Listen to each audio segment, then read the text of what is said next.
Welcome, ladies and gentlemen. My name is SwagMountain, and in this video, I'm going to be showcasing all the new weapons, abilities, everything that you can customize with the pilots and titans. In some of my other videos, I'm going to be showcasing gameplay, 1440p, 60 FPS on PC. Check them all out. EA flew me down to LA to capture some of this exclusive content, and I wanted to just give you an overview of everything that was new that wasn't featured in the previous closed alpha tech test. To start, let's look at the abilities. We saw the new AWOL shield, which is a one-way shield you put down in front of your pilot, relatively small, but it amps all of the bullets and damage that goes through it in that one direction. In addition, we also saw phase shift, which takes you for a couple of seconds into this alternate universe. If other people phase shift at the same time as well, you can shoot them and see them while they're there, but it's a very good way to hide and get out of dodge. Next up was some of the grenades. We saw a new fire shuriken that you could put down. It also damaged enemy titans pretty well.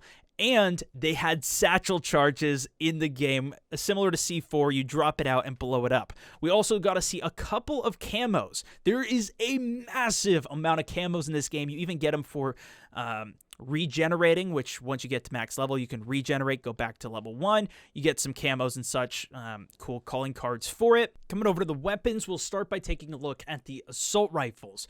All three of the first ones you'll recognize from Titanfall 1, but the last one, Flatline, is actually a slower firing gun with higher power. Coming over to the submachine gun, we find the favorite from the event. Most people were using the Volt, extremely accurate gun with energy bullets from long range. The last SMG was a really rapid fire gun, only really good at close range. As for the LMGs, we saw the new X55. This thing was extremely slow shooting at first, but as you hold that trigger down, it speeds up, gets more powerful, and more accurate. You can destroy once that thing is fully up to speed. For the snipers, unlike the double take energy weapon, this is another semi-auto longbow DMR, also capable of two-shotting people. I liked it a lot more than the double take because of the faster bullet speed. For the shotguns, we see it bring back at the Evo, fully auto shotgun, still has quite a bit of power to it. And then finally, the Grenadier class. The Sidewinder is actually back as now a primary, and it seems to be better for infantry. I didn't manage to try the other two, but that final one, Cold War,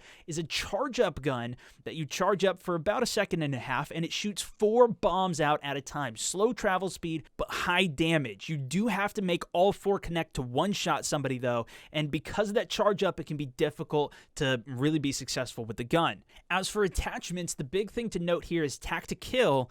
This will actually decrease your cooldown speed as you get kills. A really cool trade-off for one of your attachments. You can still only have 2, but you see that third slot there of attachments after the scope. This is something that they've actually implemented after you do your first regeneration, hitting that max level and resetting everything. You get this third slot for a gun that is essentially stat track for the gun.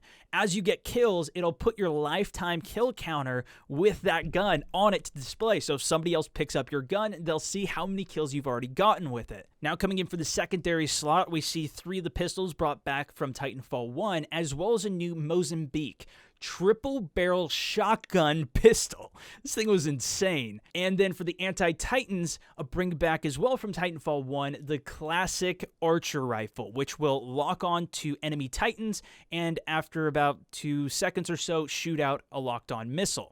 I didn't see anything new for secondary attachments, and we also couldn't see all the different camos at the time. For Kit 1, we saw the addition of Ordnance Expert, which as you throw grenades and hold it down, you'll actually see a trail of where that grenade's path is going to go, or satchel charge.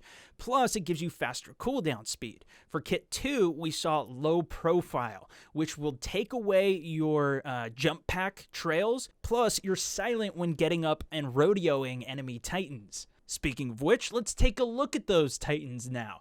Full disclosure, I did not use Ion or Scorch the entire time at the event. I was solely focused on those 4 new Titans, which I can speak more about and have tons of gameplay of, but here is all of the customizations for them.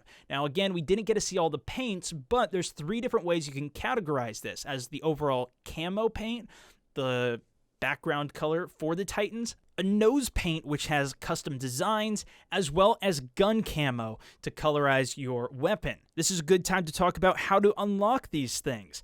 As you level up, for example, when you hit level 47, I believe it is, you'll unlock the smart pistol. Yeah, we're getting there.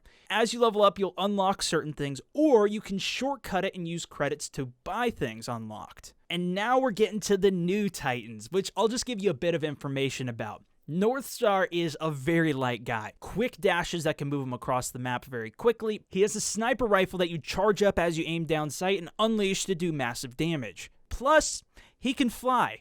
One ability tethers people to the ground, setting a trap. One of them is flying up in the air, and the other is a cluster bomb that'll do mass AoE damage. And his ultimate sends him flying in the air with missile barrage going down the whole time. Ronin is your much more close-range, sword-wielding badass. His primary is a shotgun. His abilities include an arc wave, which sends a beam of energy out that'll slow and damage enemies. Sword block, being able to decrease the amount of incoming damage from long range, since he's really only viable from close range. And phased dash, which, similar to the pilot ability that takes him to this other universe for a short period of time, same thing, and he gets an extra dash out of it. Really good for flanking and getting close to people. Tone is the return of that 40mm cannon and probably was the favorite from the event, especially in Last Titan Standing. He's got a heavy sniper-type rifle that, as you get hits with it, will charge up to 3 times and then lock on. And you can shoot out a missile barrage with your Q that it has no cooldown. As soon as you get those 3 up, you just shoot out a missile barrage. So extremely high damage, plus his other ability is a sonar pulse. You shoot it out, it'll send a pulse out marking where people are, plus it gives you an instant lock-on for 1 charge, so it'll help you get those missile barrages out even faster. And what made him even better was he had a defensive ability, being able to put a particle shield down on the wall that you can stand behind and even protect other Titans from. Finally, his ultimate, Salvo Core, while very slow traveling, shoots out a ton of missiles, and they'll end up at wherever your character is aiming, so you can get them right around buildings or walls. Next up is Legion.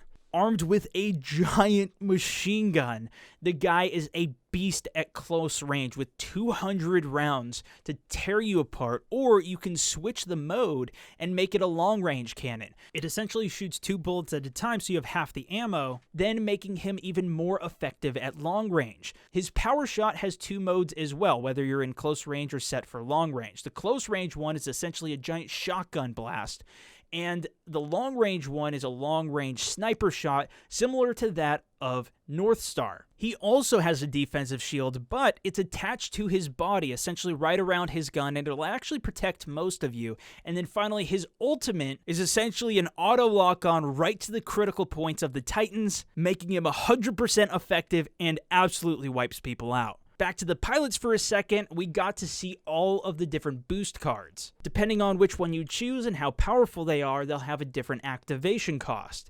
Of course, we already saw the amped weapon and ticks. New we saw, though, was map hack, which a lot of people were using. For a short period of time, you can see the entire enemy team exactly where they are. There was also pilot sentries, automatic turrets. They only lasted about a minute, and they were pretty easy to destroy, but if you didn't expect them, easily were taken down. You can get a battery, radar jammer, and there's that smart pistol. You get 2 clips with it, so it's not crazy overpowered, and it is harder to lock on to enemy pilots. Essentially, if you don't know, it's an auto lock-on pistol, essentially just like hacking the game. There's also phase rewind, which will take you back in time about 3 seconds in that phase shift world, but it didn't really seem too effective and was very slow to actually happen, but it gives you another phase shift.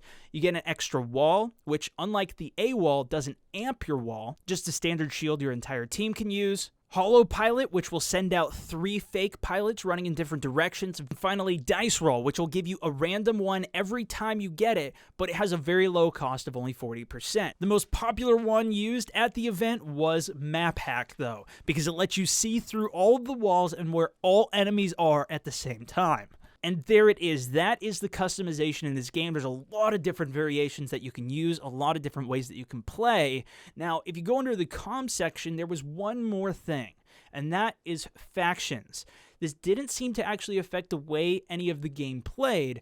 And from what I was told from one of the developers, again, you kind of have to play the campaign to get the backstory from each of the different factions, but whoever you choose will affect how the players call out different objectives, how when you first launch into a map, what that beginning commander, quote-unquote, says to you. Now, I don't know why I wasn't one of the commanders in the game, but I'll hash that out later.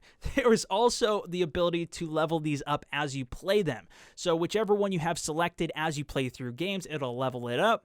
And we don't know exactly what the end game of it is at this time, but another really cool customization piece. If you enjoyed this video, give it a thumbs up. I went over a ton of details. You can also check out some of my other gameplay that I'm uploading for this, link down below as well as the card on screen. Thanks so much for watching, and I'll see you guys soon. This is SwagMountain 64, over and out.